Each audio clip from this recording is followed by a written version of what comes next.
B R Gavai बहुत कम वक्त के लिए चीफ जस्टिस ऑफ इंडिया बने हैं। नवंबर में रिटायर हो जाएंगे। उनके बाद नए chief justice of India Suryakant बनेंगे, जो फरवरी 2027 तक पद पर रहेंगे। सुप्रीम कोर्ट में छुट्टियां चल रही हैं। Chief justice at present Gavai और नेक्स्ट चीफ जस्टिस सूर्यकांत विदेश यात्राओं पर गए। लगभग एक समय में दोनों जजेस ने दो अलग अलग देशों में जो भाषण दिए हैं, उसने जजों की नियुक्ति के कोलिजियम सिस्टम को लेकर फिर चर्चा में ला दिया है। अचानक एक साथ सुप्रीम कोर्ट के दो बड़े जजों के भाषणों से लग रहा है कि कोलिजियम सिस्टम को लेकर शायद कुछ चल रहा है, जिससे अदालती गलियारों में बेचैनी है। लेकिन सरकार के लिए सुप्रीम कोर्ट से मैसेज क्लियर है कि सिस्टम कोलिजियम का ही सही है और वही चलेगा, क्योंकि सवाल जजों की आजादी का है। अमेरिका की सिएटल यूनिवर्सिटी में भाषण देते हुए जस्टिस सूर्यकांत का भाषण कोलिजियम को लेकर थोड़ा डिफेंसिव रहा। उन्होंने माना कि कोलिजियम सिस्टम इम्परफेक्ट नहीं है, इसमें सुधार किए जाने की जरूरत है। लेकिन सबसे बड़ी बात यह है कि ये जजेस की आजादी को सुरक्षित रखता है। कोलिजियम जजों को कार्यपालिका यानी सरकारी हस्तक्षेप से बचाने के लिए जरूरी है। लगभग इसी आसपास चीफ जस्टिस बीआर गवई ने यूके में भाषण देते हुए कहा कि कोलिजियम सिस्टम की आलोचना हो सकती है, लेकिन कोई भी समाधान न्यायिक स्वतंत्रता की कीमत पर नहीं आना चाहिए। जजों को भारी नियंत्रण से मुक्त होना चाहिए। भारत में विवाद ये रहा कि न्यायिक नियुक्तियों में प्राथमिकता किसकी है।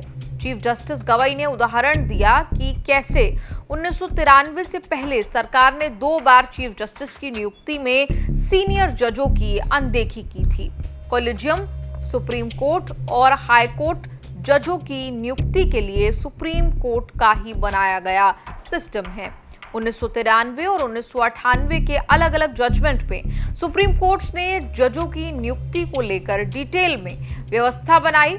ये तय हुआ कि chief justice of India supreme court के 4 सीनियर जजों के साथ कोलिजियम को लीड करेंगे, जो जजों की नियुक्ति के लिए कानून मंत्रालय के जरिए राष्ट्रपति को सिफारिश करेगी।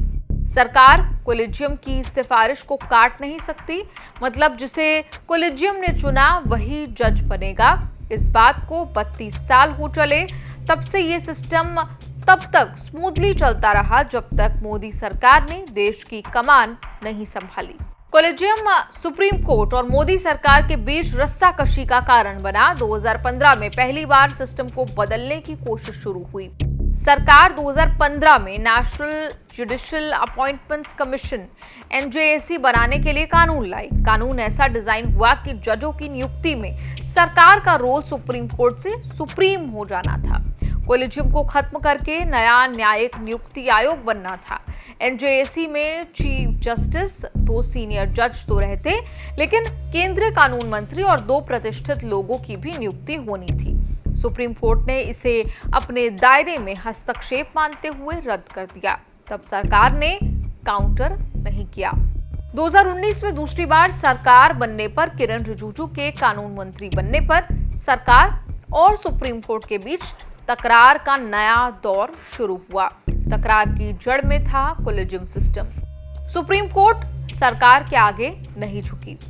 विवाद इतना बढ़ा कि माना गया कि सीज फायर के लिए सरकार ने किरण रिजिजू को कानून मंत्री पद से विदा किया। करीब 2 साल बाद फिर से कोलिजियम को लेकर हलचल तेज हुई। दिल्ली हाई कोर्ट के जज यशवंत वर्मा कैश कांड में फंसे तो कोलिजियम पर सवाल उठने लगे। नए सिरे से मांग उठने लगी कि कोलिजियम को रिप्लेस करने के लिए नेशनल जुडिशियल अपॉइंटमेंट्स कमीशन यानी NJAC को लाना चाहिए। मार्च में राज्यसभा में बोलते हुए ये डिबेट शुरू की उपराष्ट्रपति और राज्यसभा चेयरमैन जगदीप धनखड़ ने। लाइव लॉ की रिपोर्ट के मुताबिक अप्रैल में सुप्रीम कोर्ट के सामने एक याचिका आई, जिसमें कोलिजियम सिस्टम को खत्म करके नेशनल जुडिशियल अपॉइंटमेंट्स कमीशन यानी NJAC को रिवाइवल करने की, लेकिन सुप्रीम कोर्ट ने रजिस्ट्री ने अपने ही लेवल पर याचिका रिसीव करने से मना कर दिया। अचानक चीफ जस्टिस गवई और जस्टिस सूर्यकांत के कोलिजियम सिस्टम की वकालत करने से हलचल तेज है। दोनों जजेस के भाषण सरकार के लिए मैसेज भी हैं कि जजों की आज़ादी सबसे ज़रूरी है और ये आज़ादी बनी रह सकती है सिर्फ कोलिजियम सिस्टम से। आपका कोर्ट कचहरी के इस एपिसोड पर क्या कुछ कहना है? कमेंट्स में लिखकर अपनी राय जरूर दें।